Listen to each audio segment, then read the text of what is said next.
the dude's name is the quote-unquote national security advisor, and he can't stop getting his phone effing hacked. Reporting reveals an additional grave, previously unknown security breach at the highest levels in Washington. Say it. Do you still believe nothing classified was shared? Well, that's what I've heard. I don't know. I'm not sure. You'll have to ask the various people involved. I really don't. That's what he's heard?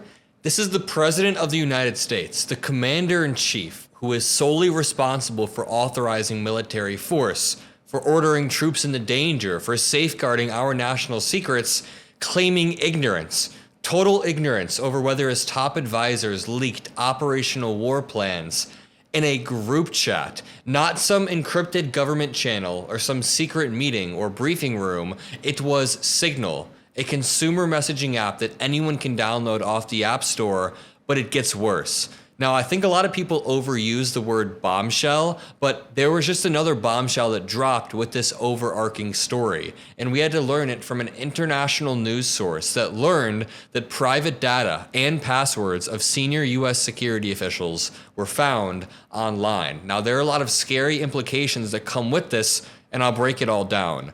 Der Spiegel International reports that Donald Trump's most important security advisors use Signal to discuss an imminent military strikes. Now, in the aftermath, reporting from Der Spiegel, something like that, has found that the contact data of some of those officials, including their phone numbers, their home addresses, and other stuff, is freely accessible on the internet. Private contact details of some of the most important security advisors to the US president can all be found on the internet. And this is really, really scary. It's not just a text or two. It comes off the back of these people exchanging operational information that is supposed to be top secret, and then they got their information leaked. And let me just say, this is exactly why we have things like background checks. Why we make sure we hire people who are experienced and who are vetted properly. And stuff does happen, mistakes are made, but when you follow the process, people immediately catch it, they immediately change it, they immediately fix it, and then we go back to the norm. It kind of reminds me of a few months ago after the election, they found 3 fraudulent ballots in Pennsylvania. And Republicans tried to use that as an example, saying, hey, look, there's voter fraud. But I said, hey, they found the voter fraud before it actually reached the counting area. I mean, they knew it was fraud. That's the system working as intended. And the system working as intended here would be catching this mistake, but nobody caught it because they don't care about norms. They don't care about processes. They don't care about vetting people or making sure people are experienced. Therefore, there's nobody there to actually catch the mistakes when they do happen, when human error does happen. But let me continue to read this. So private contact info was found by Der Spiegel. Der Spiegel reporters were able to find mobile phone numbers, email addresses, even some passwords belonging to top officials. Oh God. To do so, the reporters just used commercial people search engines along with hacked customer data that have been published on the web. Those affected by the leaks included National Security Advisor Mike Walls, Director of National Intelligence Tulsi Gabbard, and Secretary of Defense Pete Hegseth. Most of these numbers and email addresses are still apparently in use, with some of them linked to profiles on social media. What an absolute mess. And let me just say, these national security lapses are the real story. I just got a notification while recording this that Trump hit auto imports with a 25% tariff.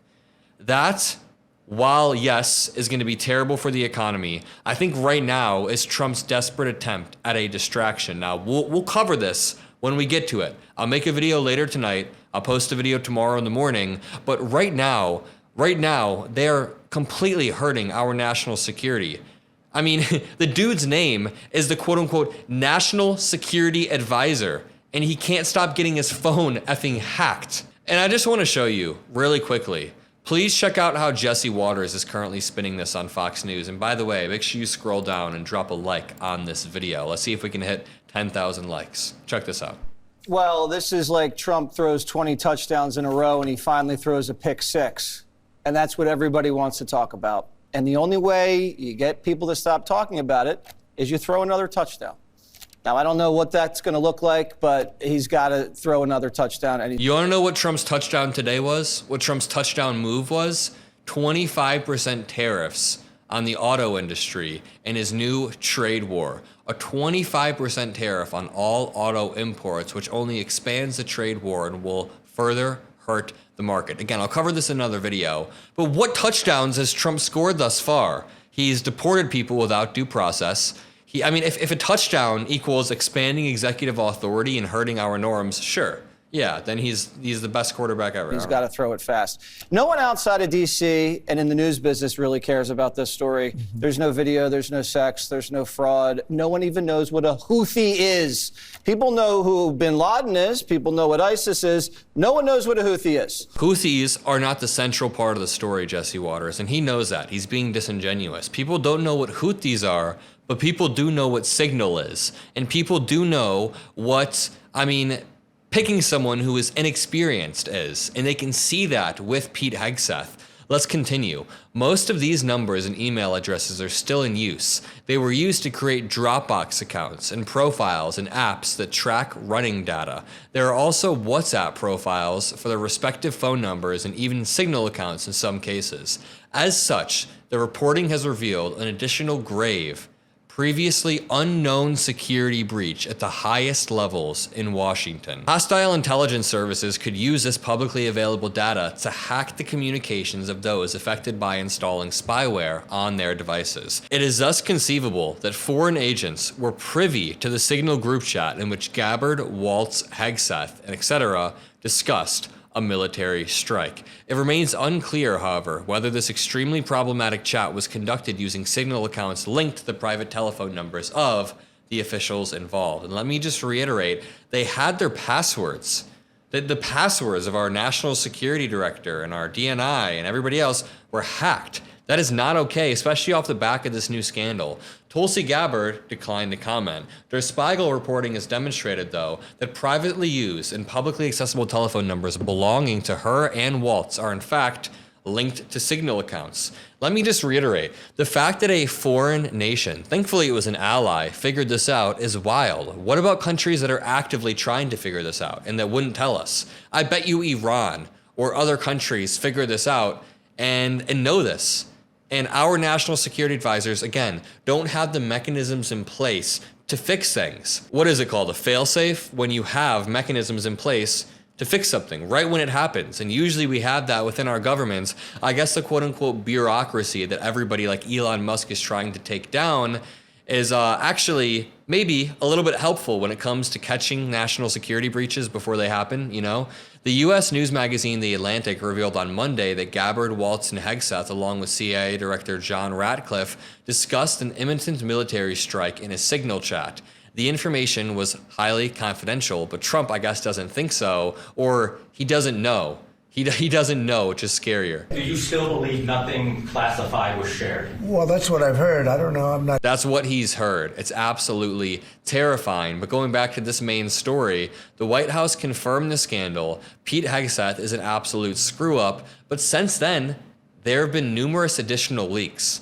Criminals are constantly compiling new collections from hacks, usually to sell them on forums. It was particularly easy for Der Spiegel reporters to discover Hegseth's mobile number and email address. They turned to a commercial provider of contact information that is primarily used by companies for sales. That is absolutely wild. And then the mobile number led to a WhatsApp account that Hegseth apparently only recently deleted. The profile photo showed a shirtless Hegseth in a baseball cap and a necklace. Oh, the one seen on screen. And I'll leave it at that. Drop a like, subscribe for more breaking news content. A lot of people say, hey Adam, I thought I was subscribed, but I never actually clicked the button. So make sure you do. I love all of you. I'll see you in the next video. Peace out.